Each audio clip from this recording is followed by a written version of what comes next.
एक गांव में एक किसान रहता था। उसका गांव के बाहर एक छोटा सा खेत था। एक बार फसल बोने के कुछ दिनों बाद उसके खेत में चिड़िया ने घोंसला बना दिया। कुछ समय बीता तो चिड़िया ने वहाँ 2 अंडे भी दे दिए।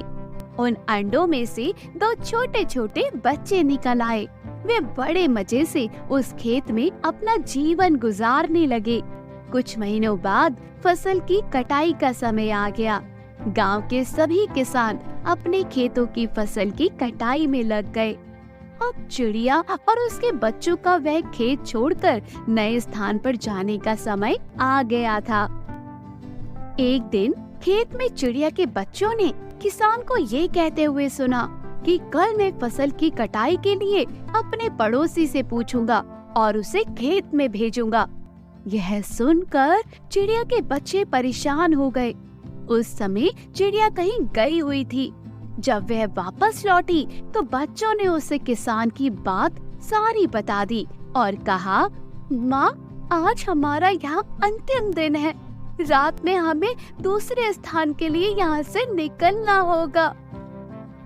तभी चिड़िया ने उत्तर दिया, इतनी जल्दी नहीं बच्चों, मुझे नहीं लगता कि कल खेत की फसल की कटाई होगी।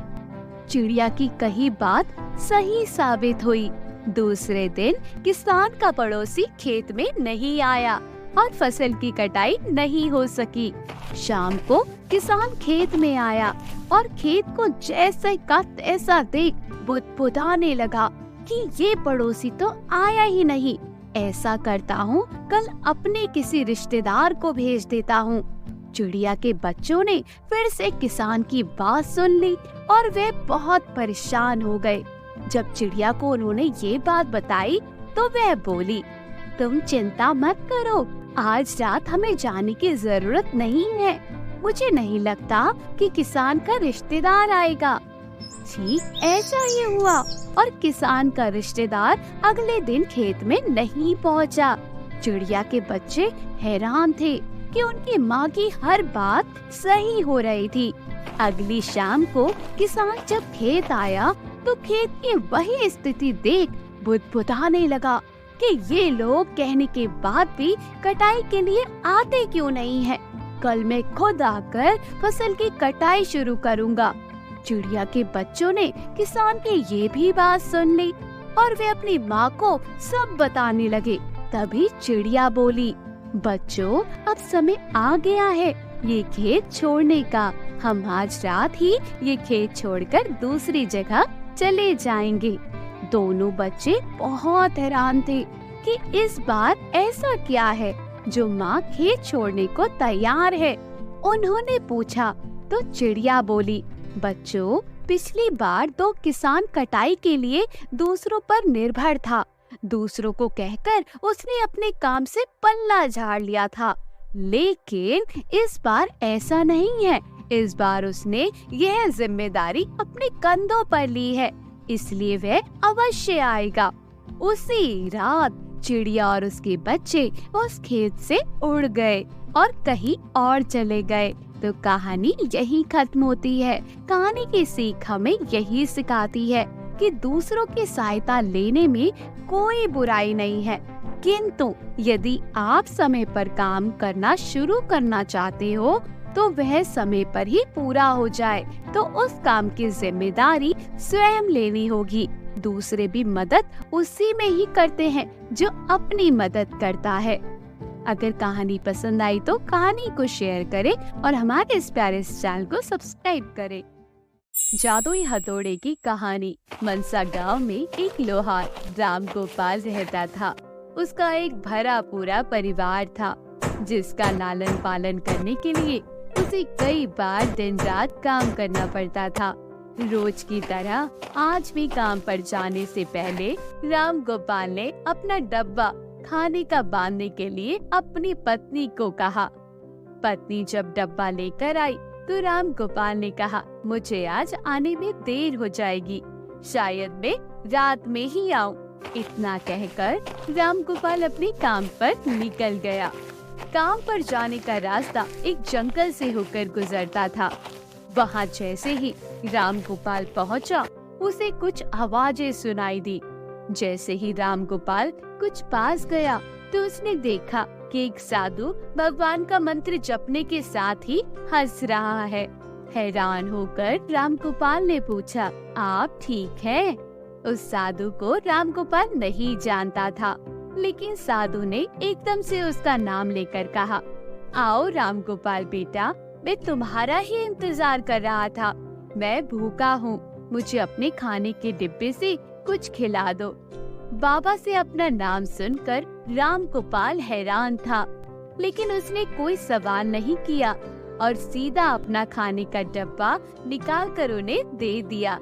देखते ही देखते बाबा ने राम गोपाल का सारा खाना खा लिया।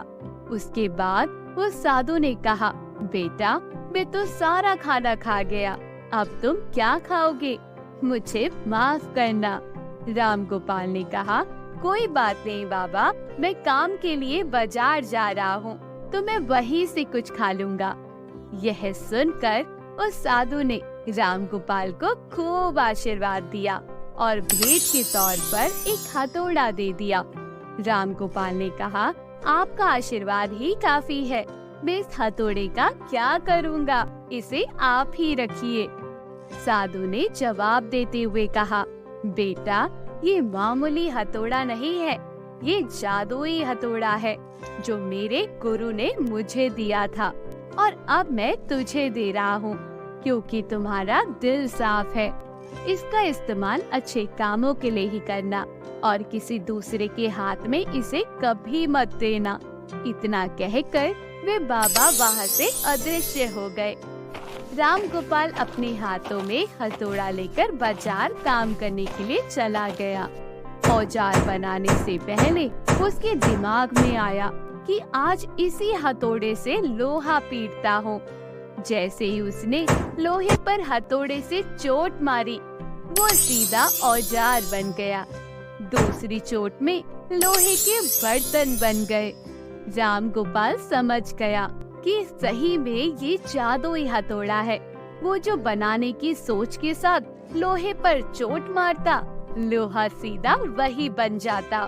जादुई हथौड़े की वजह से राम गोपाल का काम जल्दी खत्म हो गया और वो अपने साथ ही उस जादुई हथौड़े को घर ले आया।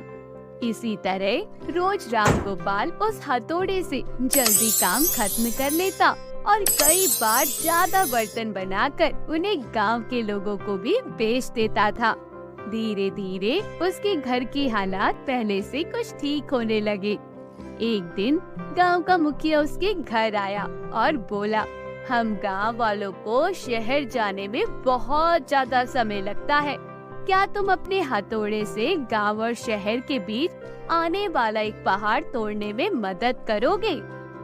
इससे बीच में एक सड़क बना लेंगे और गांव से शहर का सफर आसान और छोटा हो जाएगा।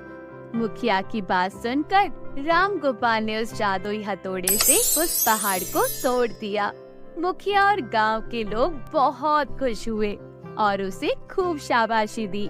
पहाड़ तोड़ने के बाद घर लौटते समय लोहार के मन में हुआ कि इस जादुई हथौड़े से मेरा काम जल्दी हो जाता है, लेकिन कुछ ज्यादा फायदा तो नहीं हो रहा है। इसी सोच में डूबे हुए लोहार घर जाने की जगह दुखी होकर जंगल की तरफ चला गया। उस जंगल में वही साधु बाबा लोहार को दोबारा दिखे। लोहार ने उन्हें मन की सारी बातें बता दी। साधु ने कहा, इसका उपयोग सिर्फ औजार और बर्तन बनाने व पहाड़ तोड़ने तक सीमित नहीं है। इससे तुम अपने मन का कुछ भी बना सकते हो और किसी भी कठिन चीज को आसानी से तोड़ सकते हो। राम गोपाल ने अच्छे से साधु बाबा से उस जादू हथौड़े को इस्तेमाल करने का तरीका सीखा। उसके बाद राम गोपाल ने बहुत धन कमाया। आज राम गोपाल एक अमीर आदमी बन गया।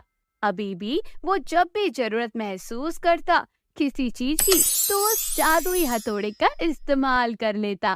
तो दोस्तों, कहानी यही खत्म हुई। कहानी की सीख हमें यही सिखाती है, चाहे कोई वस्तु हो या दिमाग, इनका इस्तेमाल पूरी तरह से करना चाहिए। साथ ही अपने पास मौजूद सामान का मोल समझना जरूरी है।